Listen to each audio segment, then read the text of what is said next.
Nakapagbago ka at hindi ka pa sanay gumamit, nag-aaral ka pa lamang, pero pag tinisting mong tapatan, nakita mo po yung aura ng gold, magkukross agad yan. Ibig sabihin, may idea ka. Doon sa nagkukross na yon, naandun po yung aura ng gold. Kapag tinapatan mo po yan, at pinaikot mo po yan, dalawa, hindi po dapat magsasalungat yung kanyang pag-ikot. Pag umikot ito ng counterclockwise,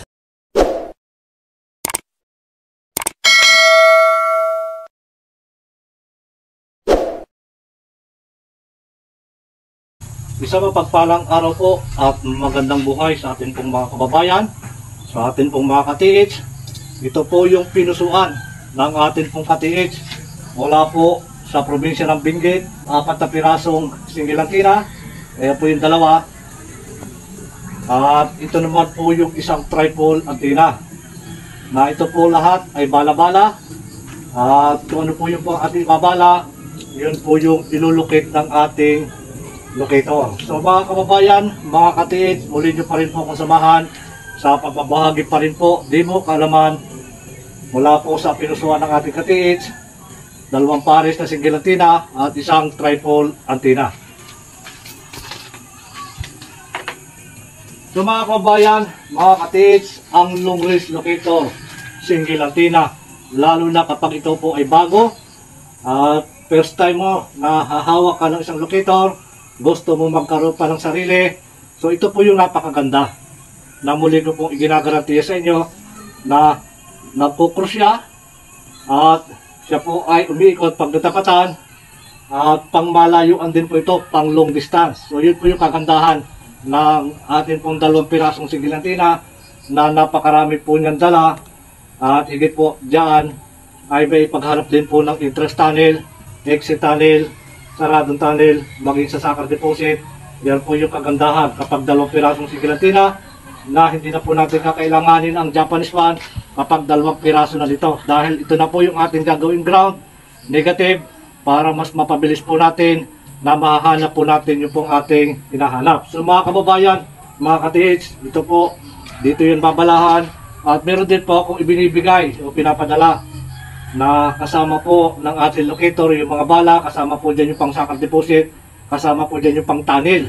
So yung pang tunnel po dyan, mga ka-TH, kapag ipatong mo lang yan sa loob, tapos kapag tinaklaban mo, kaunting kagat lang yan, okay na po yan. Basta wag lang po malalaglag at wag nyo pong isasarado ng tuluyan para hindi po madasik yung ating pong receiver sa loob. So mga kababayan, mga ka-TH, ito po yung 24 carats gold na siya kung gagamitin bala dito po sa ating 2 single antenna. Muli pa rin po, kapag 2 piraso ang iyong gagamitin, sabay mo siyang gagamitin. So isa lang po yung iyong babalahan at hindi po 2. Isa-isa lang din po yung bala, hindi po pagsasabay-sabay natin ilalagay sa loob at minsanan po natin gagamitin. So isa-isa lang, mga ka-TH. Ito pa rin, mga ka-TH, mga kababayan, importante pa rin po yan na kailangan din po natin ipahid yung dulo ng antena. Huwag niyo po kakalimutan yan. So meron po ako dito ilulukit. Ito po yung 18 carats gold, Saudi gold. Gamit po ang 2 pirasong single antenna na may bala po siyang 24 carats gold.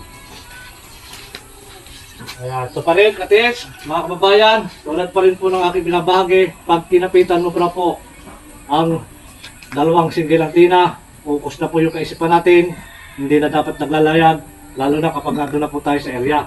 So kapag hinawakan mo na po ito, tamang pisil po yan, higpit, at pag itinas mo, yan mga ka-TH, ito po yung ating pamantayan sa may kilikili, pantay at tungo na konti. So kapag itinas mo, so hayaan mo lang, mga ka-TH, na magpundo siya, dapat magpupundo siya. Pag nagpundo siya, hihintay mo kung saan po siya tuturo. So ito pa rin, mga ka-TH, ganun po yung ating gagawin, mula pa rin po sa baba, yan.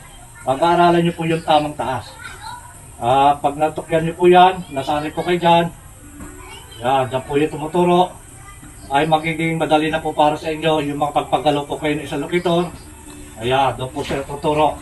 Ito pa rin, yan po yung pagkakaiba na kapag bago ka at hindi ka ganun sanay gumamit ng locator, first time mo, so nag-aaral ka, lagi dapat practice at sanay mo yung sarili mo sa pagtaas. At wala pong imposible, lalo na kung maganda po yung layunin at hindi ka mapanglamang. So ipagkakalob yan sa iyo na makapagpagalaw ka, makapagpagana ka ng isang locator. Ganyan mga katiits, sigapin nyo lamang po na parihas lang. Kung ano yung meron, kung ano po yung makukuha, so hating kapatid, walang dapat maglamang. So ito pa rin mga katiits, kapag bago ka, itinaas mo po ang dalawang locator. So yan mga katiits, mga kababayan, pag tinapat na po yan, automatic agad na nagko-cross po yan. Yun po yung pagkakaiba, yun yung pagkagandahan, nakapagbago ka, at hindi ka pa sanay gumamit, nag-aar ka pa lamang, pero pag pinisting mo tapatan, nakita mo po yung aura ng gold. So yan po, magko-cross agad yan.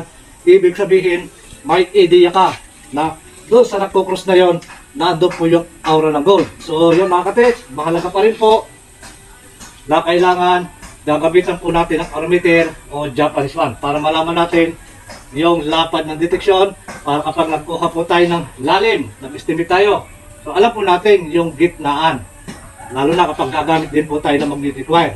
Kapag magnetic wire, hindi na po tayo magtatimes, so direktahan na po yan. So lahat yan mga katiits, mga kababayan, ay muli ko pa rin po binabahagi sa inyo, naway makatulong po sa inyo lahat.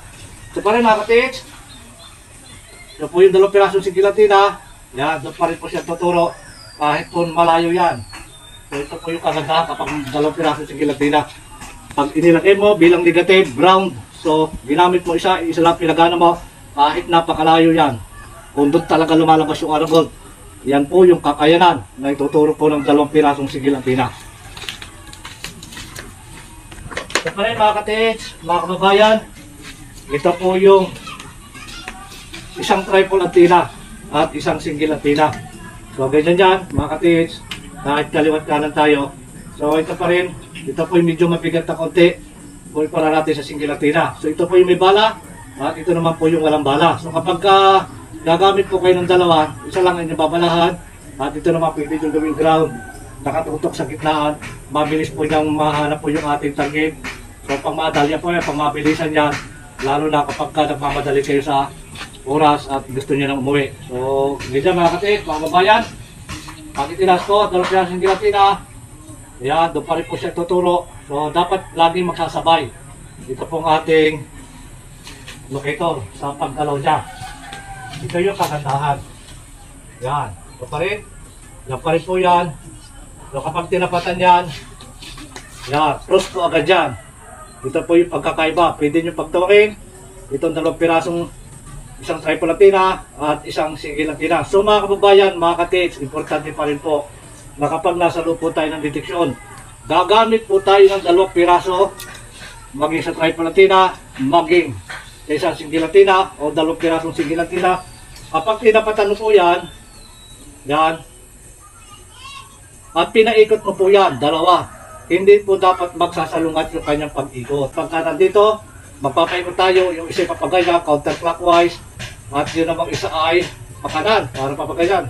Sala po yan. Dapat, pagka dalawang ginamit natin, pag umikot ito ng counterclockwise, lalo na gold ang ating bala, gold ang ating tinatapatan, dapat ito katiits ay counterclockwise pa rin. Hindi po ito pwede maging counterclockwise, at ito po ay pakanan. Kaya mali na po yan.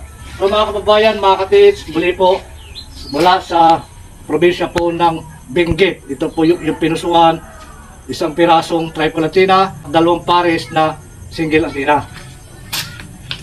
Kaya mga katiits, ito po yung pagkakaiba na kapag dalawang piraso o isang piraso lamang, yan. Diyan na po agad yan tuturo. Yan, doon na po yan.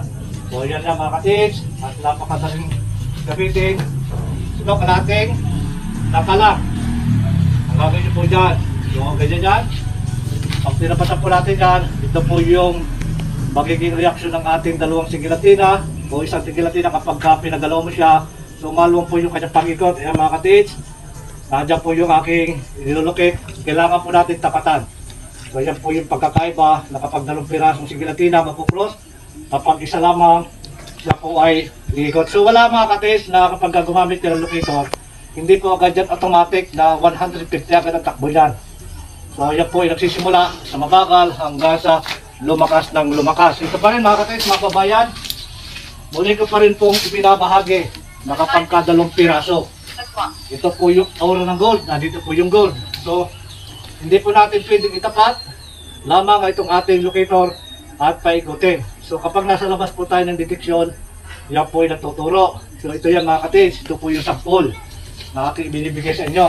So kaya po mga katis, kailangan pagkatatapatan po natin yan, saka lamang po yan makukross. Ayan. Pag tinapatan po natin, saka lamang po yan makukross. Ngayon, pag lumabas po ako dyan, so ibig sabihin, na andito ka po sa labas ng deteksyon. So yan po ay nagtuturo pa rin ng direksyon. So hindi po siya nakukross. Yan, dapat makukross po yan. So yung sinasabi ko, yung ginagawa, pag tinapatan, umiikot na. So hindi pa rin po yun. Kailangan mong tapatan yung tamang aura ng gold. So ito po yan mga katis, dapat po yan ay makukross. Kung mapapansin niyo po yung dulo, malapit na po sila. So kailangan po natin tapatan. Yan, yan po yung pagkakaiba na dapat tapatan mo po yung gold. Sa direksyon po na dapat tayo magpapaikot o mag-cross. Hindi po yan mag-cross kung hindi mo tinatapatan. Mag-cross yan at kapag tinapatan mo po yan. So ito pa rin mga katis, magbabayan. Muli po mula sa probinsya ng Benguet. Maraming salamat po sa lahat po ng ating mga katis, sa lahat po ng mga katis na nanonood. Mula po sa Pilipinas, sa nasulong mundo. Shoutout po sa inyo lahat. Pagpalain po tayo ng maraming biyaya at higit po ang isang magandang kalusugan. Maraming salamat mga katis. Hanggang sa muli po.